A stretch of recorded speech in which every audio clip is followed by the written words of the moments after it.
ملک میں مریضوں کی تعداد کم رہنے پر وزیر اعظم کی قوم کو مبارکباد، پوری تیاری کر رہے ہیں، اللہ نے چاہا تو ہمارے اسپتال صورتحال سنبھال لیں گے۔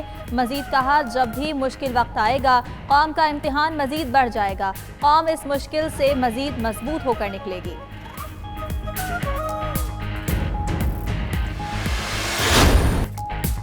لاک ڈاؤن میں آہستہ آہستہ کمی کریں گے، وزیر اعظم عمران خان کا کہنا ہے تعمیراتی شعبہ کھولنے کا فیصلہ مزدور طبقے کے مسائل دیکھتے ہوئے کیا، اگر بھوک سے لوگ سڑکوں پر آ گئے تو لاک ڈاؤن کا کیا فائدہ رہے گا۔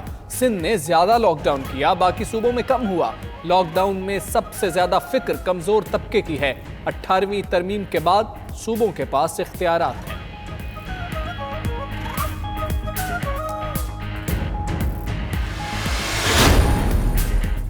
مکمل لاک ڈاؤن ممکن نہیں، اسد عمر کہتے ہیں لوگوں کے روزگار پر اثر پڑا، کوشش ہے ایسا نظام لائیں جس سے لوگوں کا روزگار بھی محفوظ ہو۔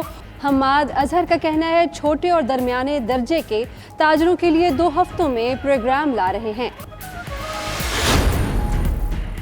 وزیر اعلیٰ سندھ کا چھوٹے تاجروں کے لیے بڑا ریلیف، مشروط اور محدود سطح پر کاروبار کی اجازت ہوگی، بعض کاروباری سرگرمیوں کے لیے الگ الگ دن مخصوص ہوں گے، گائیڈ لائن اور سفارشات کل تک مکمل کر لی جائیں گی۔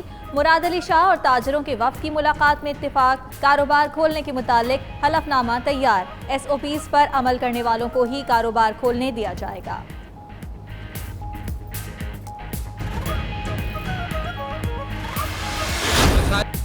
رمضان المبارک میں مساجد میں نماز تراویح کی مشروط اجازت، صفوں میں نمازیوں کے درمیان 6 فٹ فاصلہ ہوگا، نمازی وضو گھر سے کریں، ماسک پہن کر آئیں اور ہاتھ نہ ملائیں۔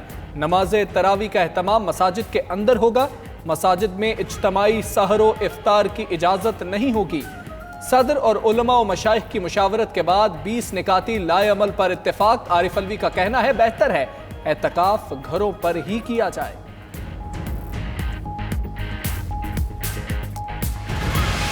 جہانگیر ترین سے فاصلہ کر سکتا ہے تو دوسرے وزیروں سے بھی کر سکتا ہے جو جہانگیر ترین سے کم اہم ہے۔ میں آپ کو یہ کمٹمنٹ دے رہا ہوں، اگر کوئی آدمی اس میں ملوث پایا گیا عمران خان نہیں چھوڑے گا، اور یہ کریڈٹ اس کو دیں، یہ رپورٹیں اس کے دور میں آئیں۔ میں نے دم کیا تبھی شہباز شریف کل گرفتاری سے بچ گیا، اب وہ سوچ رہا ہوگا میں لندن کیسے جاؤں، لندن جائے گا یا اندر جائے گا، یہ وقت فیصلہ کرے گا۔ عمران خان کے انتہائی قریب جہانگیر ترین نہ بچ سکے تو باقی کون بچے گا؟ IPPs، شوگر، فلور اور قرضوں کی رپورٹ پر عمران خان فائنل راؤنڈ کھیلے گا، جو وزیر ملوث ہوا اس سے پھکی لازمی ملے گی۔ شیخ رشید کی گفتگو مزید بولے ان کے دم کا اثر ہے کہ کل شہباز شریف گرفتاری سے بچ گئے۔ وزیر ریلوے کا وزیر اعلیٰ سندھ کو لڑائی کے بجائے اکٹھے ہونے کا مشورہ۔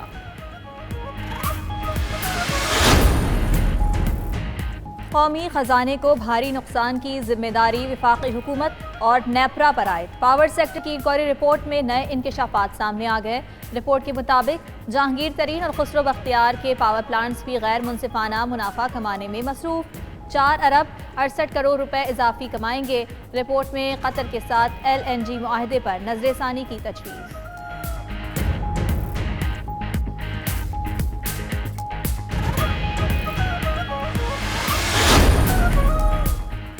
IMF نے پاکستان کو رواں مالی سال کے بجٹ میں بڑی رعایتیں دے دیں، ٹیکس وصولیوں، دفاعی بجٹ، ترقیاتی اخراجات، سود ادائیگیوں میں کمی کی پاکستان کی درخواست منظور۔ دستاویز کے مطابق FBR کا سالانہ ٹیکس وصولی کا ہدف 4,803 ارب سے کم کر کے 3,908 ارب مقرر کر دیا گیا۔ احساس ایمرجنسی پروگرام کے تحت مستحقین میں نقد رقوم کی تقسیم کا 10واں روز، ثانیہ نشتر کے مطابق 40 لاکھ سے زائد خاندانوں میں 50 ارب روپے تقسیم کیے جا چکے۔ ادھر وزیر اعلیٰ پنجاب عثمان بزدار کا کہنا ہے پاکستان کی تاریخ میں مالی امداد کا ایسا شفاف اور تیز ترین پروگرام کبھی شروع نہیں کیا گیا، ماضی کی حکومتوں نے عوام کو خالی نعروں سے بہلایا۔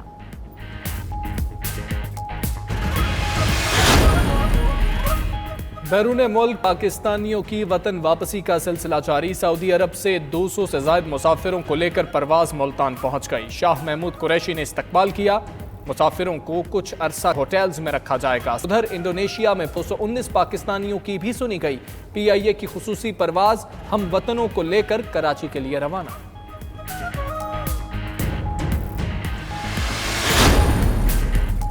بین الاقوامی اور علاقائی فلائٹ آپریشن کی معطلی میں 30 اپریل تک توسیع، خصوصی پروازوں اور کارگو پر اطلاق نہیں ہوگا۔ ادھر خصوصی اور چارٹرڈ پروازوں کے لیے SOPs بھی جاری۔ دوران پرواز مسافروں کے لیے ماسک پہننا ضروری، سیٹ بدلنا ممنوع ہوگا۔ ہر 90 منٹ بعد مسافروں کا ٹیمپریچر چیک کیا جائے گا۔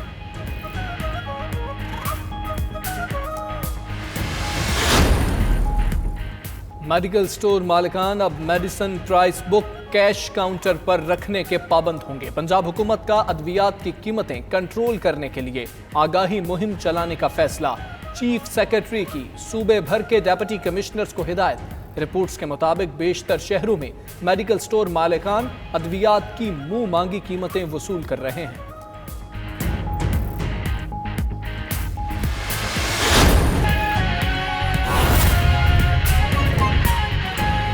لائحہ عمل اور SOPs پوری قوم اور ائمہ مساجد اور علماء کرام کو بتائیں۔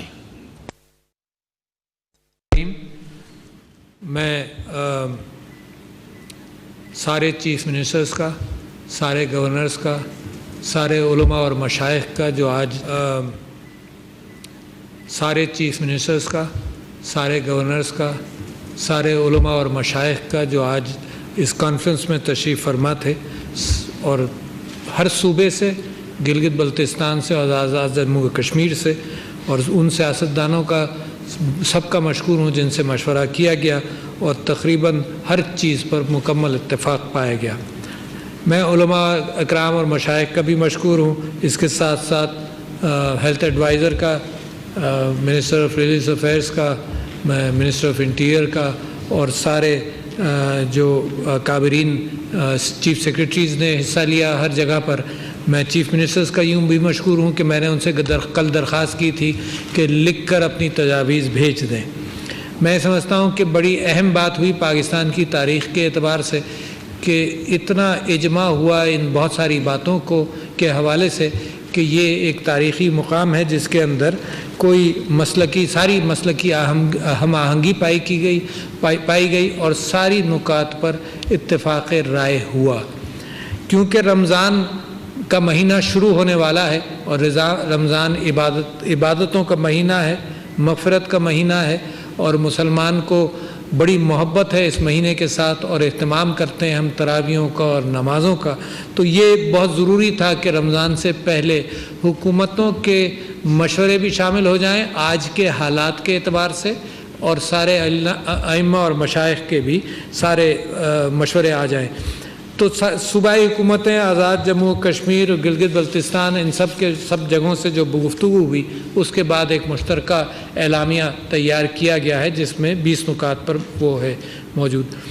آزاد کشمیر میں خاص طور پر وہاں سے اس بات کا ذکر ہوا کہ ریاستی جبر و تشدد جو آکوپائڈ جموں و کشمیر کے اندر ہو رہا ہے اس وقت رمضان کے اندر، ان کے لیے بھی دعا کی جائے اور اس میں اللہ تعالیٰ سے مغفرت بھی، معافی بھی مانگی جائے اور مدد کی بھی درخواست کی جائے کہ ان کے اوپر آسانیاں پیدا ہو جائیں۔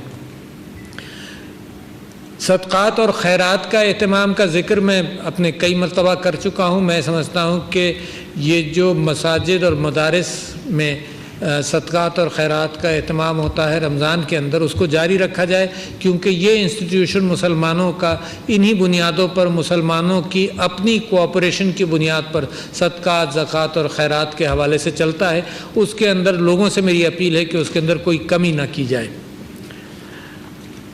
جتنی پہنچ علماء کی ہے اور ائمہ کی ہے قوم کی جڑوں تک، وہ شاید کم اداروں کی ہوگی، تو لہٰذا یہ بہت ضروری تھا کہ اس ماحول کے حوالے سے صرف عبادتوں کا ہی نہیں بلکہ جو ہدایات صحت کے حوالے سے بھی جو ہر گھر تک پہنچ سکتی ہے، اس کے لیے مسجد کو ہی ذریعہ بنایا جائے تاکہ ہر فرد تک یہ بات پہنچ جائے کہ کس طرح سے احتیاط کی جائے، اور قوم اس ڈسپلن کا اظہار کرے کہ یہ قوم جو ہے یہ اللہ تعالیٰ کی آزمائشوں کے ساتھ گزرتی ہوئی، معافی مانگتی ہوئی ایک اچھی قوم بنتی جا رہی ہے جو اپنے آپ کو بڑے منتظم انتظام کے ساتھ چلانا چاہتی ہے۔